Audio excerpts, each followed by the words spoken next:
Hello दोस्तों, Hindi story voice में आपका स्वागत है। हेलो गाइस, चैनल पर पहली बार आए हो तो चैनल को सब्सक्राइब करके वीडियो को लाइक कर दो। अधूरी सी पूरी मोहब्बत। बारिश की हल्की हल्की बूंदें खिड़की पर दस्तक दे रही थी। आरव अपनी कॉफ़ी का कप हाथ में लिए खिड़की के पास खड़ा था। उसे बारिश हमेशा से पसंद थी, लेकिन आज की बारिश कुछ अलग थी, जैसे कोई पुरानी याद फिर से लौट आई हो। उसकी नज़र सामने वाली बिल्डिंग की बालकनी पर गई और वही हुआ जिससे वो सालों से भाग रहा था। वो थी अनन्या। वही मुस्कान, वही बाल, वही आंखें। बस वक्त थोड़ा बदल गया था। पहली मुलाकात।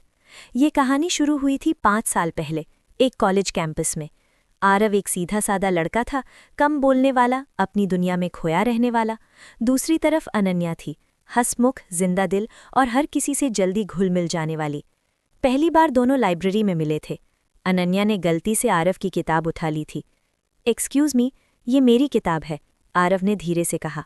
ओह सॉरी, लेकिन अब तो मैं पढ़ रही हूँ, थोड़ी देर बाद ले लेना, उसने मुस्कुराते हुए जवाब दिया।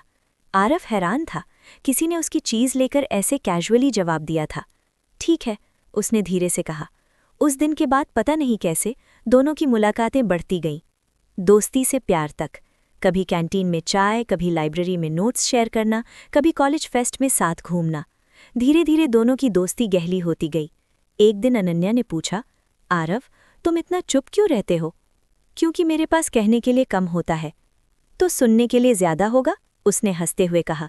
उस दिन के बाद आरव ने महसूस किया उसे बोलने के लिए किसी खास की ज़रूरत थी, और वो खास अनन्या थी। इजहार। एक शाम कॉलेज के पीछे वाले गार्डन में सूरज ढल रहा था और हल्की हवा चल रही थी। आरव ने हिम्मत जुटाई। अनन्या, मुझे तुमसे कुछ कहना है। हाँ बोलो। मुझे तुम पसंद हो। नहीं, शायद उससे भी ज़्यादा। कुछ पल के लिए खामोशी छा गई। अनन्या ने उसकी तरफ देखा और हल्के से मुस्कुरा दी। मुझे पता था। क्या? कि तुम यही कहोगे। और हाँ, मुझे भी तुम पसंद हो।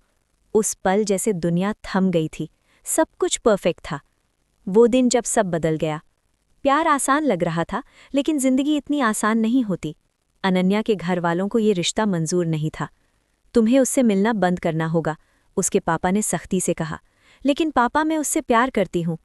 प्यार सब कुछ नहीं होता। उधर आरव भी अपने करियर के दबाव में था, नौकरी, जिम्मेदारियां और अनन्या का दूर होना। एक दिन अनन्या ने उसे मिलने बुलाया। आरव, हमें शायद अब अलग हो जाना चाहिए। क्या? क्यों? क्योंकि मैं तुम्हारी जिंदगी मुश्किल नहीं बनना चाहती।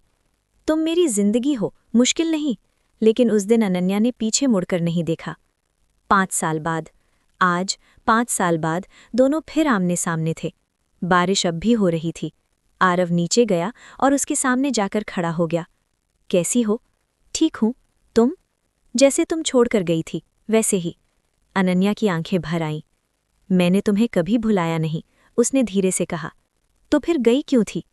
क्योंकि उस वक्त मेरे पास कोई और रास्ता नहीं था। कुछ पल के लिए दोनों चुप रहे। फिर से शुरुआत? आरव ने पूछा।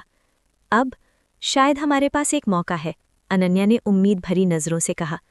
क्या तुम फिर से मेरे साथ चलोगी? आरव ने उसकी आंखों में देखा और हल्की सी मुस्कान आई। इस बार अगर छोड़ा तो मैं खुद को नहीं माफ़ कर पाऊंगा। अनन्या ने उसका हाथ पकड़ लिया। इस बार मैं भी नहीं छोड़ूंगी। अंत या नई शुरुआत? बारिश अब तेज हो चुकी थी, लेकिन इस बार दोनों भीगने से नहीं डर रहे थे, क्योंकि इस बार उनके पास एक दूसरे का साथ था। और शायद यही सच्चा प्यार होता है, जो वक्त, दूरी और मुश्किलों के बाद भी वापस आए। गाइस, अगर वीडियो अच्छी लगी हो तो चैनल को सब्सक्राइब करके वीडियो को लाइक कर दो।